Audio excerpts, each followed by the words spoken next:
आज मैं आपके सामने कुमाऊं की प्रसिद्ध लोक कथा भिटौली लेके आई हूँ। यूं तो भिटौली पे कई लोक कथाएं हैं, लेकिन ये कहानी है देबुली और नरिया की। सबसे पहले मैं आपको भिटौली का अर्थ बताना चाहूँगी। भिटौली का अर्थ कुमाऊं में होता है भेंट करना, अर्थात मुलाकात करना।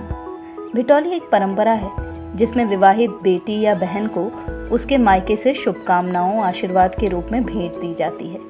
भेंट में मिठाई, फल, सेव, वस्त्र, घर में बने पकवान आदि दिए जाते हैं। भिटौली चैत्र मास के दिनों में मनाई जाती है। चैत्र के महीने में हर विवाहिता बेटी को अपने मायके से भिटौली आने का इंतजार रहता है। पहाड़ हो या कि तराई भाबर या कोई भी शहर, विवाहिता को भिटौली का बेसब्री से इंतजार रहता है। ये सिर्फ वस्तुएं नहीं होती, अपितु मायके से आने वाला प्यार होता है।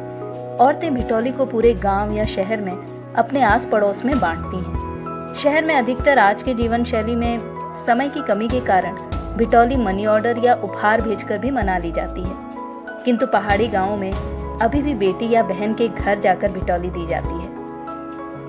किसी गांव में देबुली और नरिया नाम के बहन और भाई रहते थे। देबुली के लिए अपना भाई बहुत दुलारा था। नरिया भी अपनी दीदी से बहुत प्यार करता था। वे दोनों एक दूसरे के साथ रहते, खेलते, खाते पीते थे।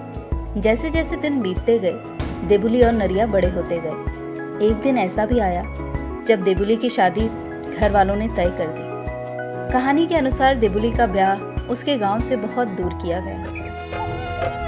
ना बास घुघुती चैतकी खुद लगी चमा मैं थकी।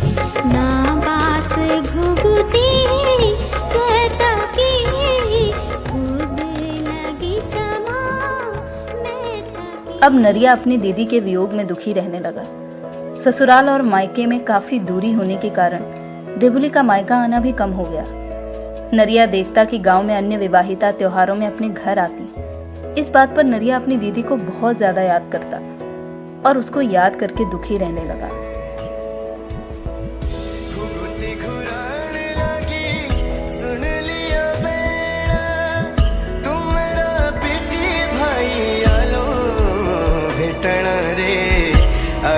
छचत में नरे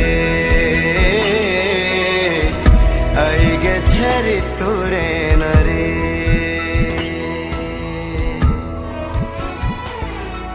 नरिया को देख के उसकी ईजा को उसकी बहुत फिक्र होने लगी। ईजा ने नरिया से कहा, बहुत दिन हो गए, तू अपनी दीदी से मिला। कल तू अपनी दीदी से मिलाना, हाँ? और खाली हाथ मत जाना। मैं कुछ चीजें तुझे दे दूंगी जो तू देबुली को दे आएगा। उसे भी मायके की याद आती होगी। ईजा ने प्रसाद, पूरी, रायता, पुए, सिंगल, फल, साड़ी, बिंदी आदि एक बड़ी टोकरी में रखकर नरिया को दे दिया और कहा, जा ये भेंट स्वरूप ले जा और अपनी दीदी को दे देना। नरिया खुशी खुशी देबुली के ससुराल को चल दिया। उसे वहां पहुंचने में 2-4 दिन लग गए। जब नरिया देबुली के घर पहुंचा तो देखा कि दीदी सो रही है। नरिया ने कुछ घंटे इंतजार किया, लेकिन देबुली नहीं उठी। काम करके थक गई होगी। इस विचार से नरिया ने भी उसे उठाना उचित नहीं समझा। दूसरे दिन शनिवार होने के कारण नरिया ने आज ही वापसी करने की सोची, क्योंकि पहाड़ों में शनिवार को थोड़ा कामकाज या कहीं सफर में जाने के लिए उचित नहीं माना जाता। और नरिया भेंट वहां रखकर चल दिया। बाद में जब देबुली की आंख खुली तो उसने अपने सामने सामान देखा। अब वो नरिया को इधर उधर ढूंढने लगी। वो बहुत दूर तक गई, लेकिन तब तक नरिया जा चुका था। देबुली को पश्चाताप होने लगा कि मेरा भाई इतना लंबा सफर तय करके आया और भूखा भी रहा होगा बेचारा, और मैं सोती ही रह गई। और वो बहुत रोने लगी। और वह भूखे मैं सोती, अर्थात भाई भूखा रहा और मैं सोती रही की रट लगाने लगी। पश्चाताप में देबुली का मन इस प्रकार आहत हुआ कि वह भूखे मैं सोती की रट लगाते लगाते देबुली के प्राण निकल गए।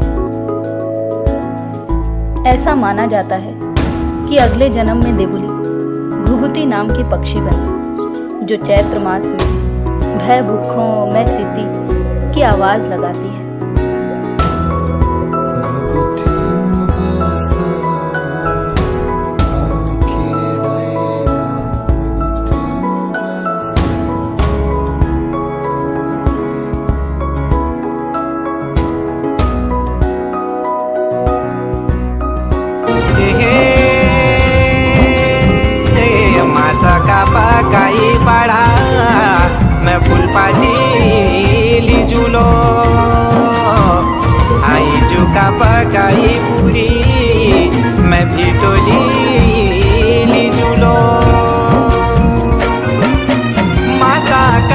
पकाई बाळा फुलपातिली जूलो इजू की पकाई पुरी ठिठोलीली जूलो जब आलो चेतक मेणा मेले जूलो नन बेणी का घरा आशा लागी होली मेरी बेणा ददा आलो ठिठोली